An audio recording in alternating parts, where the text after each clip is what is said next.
Well, the Prime Minister insists changes to negative gearing aren't on his agenda, even though he says public servants are examining the idea. Anthony Albanese says he didn't ask Treasury to model any changes to the policy as the Treasurer, Jim Chalmers, jets off to China. Labor, of course, went out on a limb with changes to negative gearing in the 2019 election, but since then, housing affordability has only worsened. We'll be speaking with the PM later this hour. But first, here to break it all down for us is political reporter Tom Crowley. We're very grateful you're in the studio with us this morning because you know a lot about this. The Prime Minister hasn't ruled anything out. What exactly do we know? Well, it's one of these sort of shadowboxing things we sometimes get in politics where a newspaper report appears, as it did yesterday in the 9 newspapers, saying that Treasury's been asked to do a little bit of modelling. There's lots of speculation about where that's come from. Is this a kite-flying exercise from the government? Are they just testing the waters?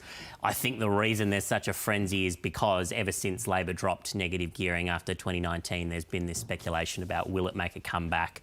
Labor ministers, including the Prime Minister, have always been a little bit coy when asked about it. They always focus on the present tense. And so this report has renewed speculation, as you say, particularly with acute housing affordability pressures. There's been a sense that the government needed something else to talk about when it came to housing, and negative gearing might fit the ticket. We still don't know. We've got some of these typical non-denial denials, but it does seem that there's at least a little bit of noise and that Treasury might be looking at the idea. OK, for those who may not be fully across it out there, let's break it down. What is negative gearing, and I guess more to the point, why is it such a hot button issue? So negative gearing is really shorthand for the tax discount that you get when a rental property runs at a loss. Now, it's not that atypical for a rental loss to be tax deductible. What's unusual about the Australian system is the way that we allow you to deduct that against your wage income, which means that if you're running a rental at a loss, you can actually take quite a bit off your tax bill. That makes it quite a popular investment vehicle, including for a lot of mum and dad investors on modest incomes, but also quite a lot of people at the higher end of the income spectrum who have quite large property portfolios. It gets compounded by the discount that you get on the capital gains tax that you sell when you sell the property. And what it basically means is if your house goes up a whole lot in value over the time that you own it, which as we know a lot of houses have in Australia in recent history, you can end up then saving quite a bit of tax when you sell the place as well, which again adds to the idea that a rental property is something that can be a good investment vehicle. That's why it's sort of this big political issue, both in terms of the money that the budget misses out on because of these tax concessions, but also in the conversation about housing affordability. It's always been something that has been in the policy agenda. Malcolm Turnbull flirted with it briefly in 2016. Labor took it to 2 elections.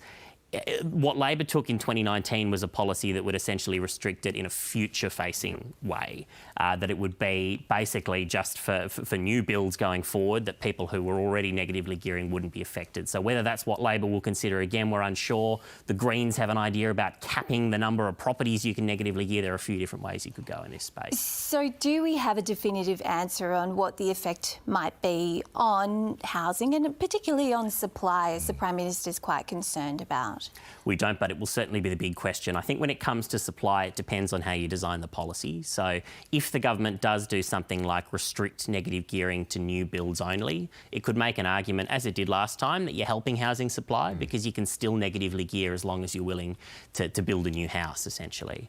That might be one way to get around that argument that the Prime Minister's brought up. As for housing prices, rental prices, there's some dispute about this, but generally speaking, the effects are thought to be modest. I think it's sort of accepted that negative gearing over time has changed the composition of the housing market and maybe put upward pressure on prices, but what exactly would happen if you were to change it? The Grattan Institute found maybe a 2 to 3% fall in house prices. That's the ballpark that a lot of people point to. As far as rentals, again, it's complicated because when you deter rental investors, maybe you do restrict the supply of rentals, but you also mean, fewer renters because they might buy homes. Yes. So it's a bit ambiguous, that one. Well, thank you for breaking it all down for us this morning, Tom. Pleasure, and I'm sure we'll be talking about it more again, Michael and Bridget. We will indeed. We'll be seeing a lot more of you because you explain it so well. Tom Crowley, thank you so much. Thank you, Tom. Well, the conflict between the militant group Hezbollah and Israel could worsen, with an Israeli military chief pledging boots will enter what he calls enemy territory. Lebanese authorities say over 500 people have been killed in Israeli bombing, with thousands injured and tens of thousands displaced. Catherine Diss has more for us from Jerusalem. Well, this is the clearest and strongest indication yet that we have received from the Israeli military about its plans. sending in additional aerial bombardment to try and wear down its enemy ahead of sending in ground troops certainly makes sense from a military perspective. And that's what we heard from the Army Chief today, Herzi Halevi, about the strategy. He was touring the north of Israel with the 7th Brigade. He spoke to those soldiers and told them that Israel was preparing for a possible entry into enemy territory with the aim of trying to make sure that residents from that area that have been displaced can return. And that's what we also heard from Prime Minister Benjamin Netanyahu. He spoke at a late-night press conference today where he wouldn't provide any more detail about Israel's plans, but said that the aim was to be able to allow those displaced residents to return to the north of the country. He also spoke about the success of Israel hitting Hezbollah targets. It's not just striking in the south of the country and causing displacement there, but also targets in Beirut, the capital, and further north of the country. Lebanon's health ministry saying that just this week alone, more than 600 people have been killed and close to 2,000 people have been injured. As to whether or not a ground offensive is imminent, that would seem unlikely given just how candid the Army Chief was today, and given that Prime Minister Benjamin Netanyahu is expected to travel to New York for the UN General Assembly at some point, and it would be highly unusual for such an attack to be launched whilst he was out of the country. We are preparing the process of a manoeuvre, which means your military boots, your manoeuvring boots, will enter enemy territory, enter villages that Hezbollah has prepared as large military outposts with underground infrastructure, staging points and launch pads into our territory, and carry out attacks on Israeli civilians.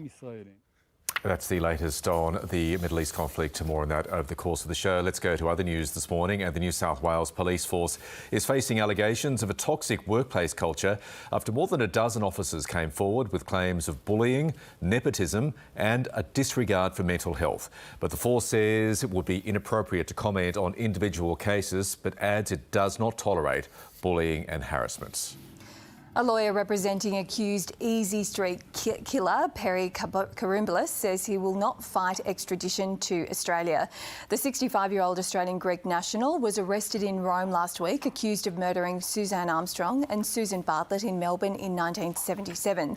The arrest marked a major breakthrough in one of Victoria's longest-running cold case investigations. Pharmacists across the country will be able to sell vapes without a prescription from next week, but Western Australia is now planning to override the laws and keep prescriptions mandatory. Tasmania is set to do the same with legislation introduced to its parliament last week.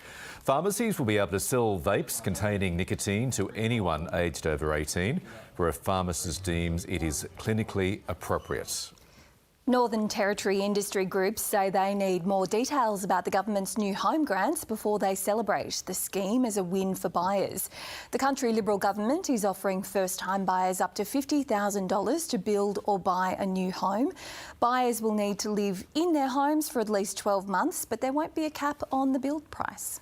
OK, let's have a look at what the market's been up to overnight. The Dow down, the futures are up. The Australian dollar at 68 US cents, crude down and gold up in value. And a zoo in Finland says it can no longer afford to keep one of its two giant pandas, Lumi and Purra. It spends almost $2.5 million Australian dollars a year to feed and house the pair. They'll soon be going back to China more than 8 years earlier than planned. And in case you were wondering, Lumi and Purra are Finnish words meaning snow and blizzard. How gorgeous is that? Oh, they're having a nap. They're having a nap. Which is what pandas love to do. Pandas love to do.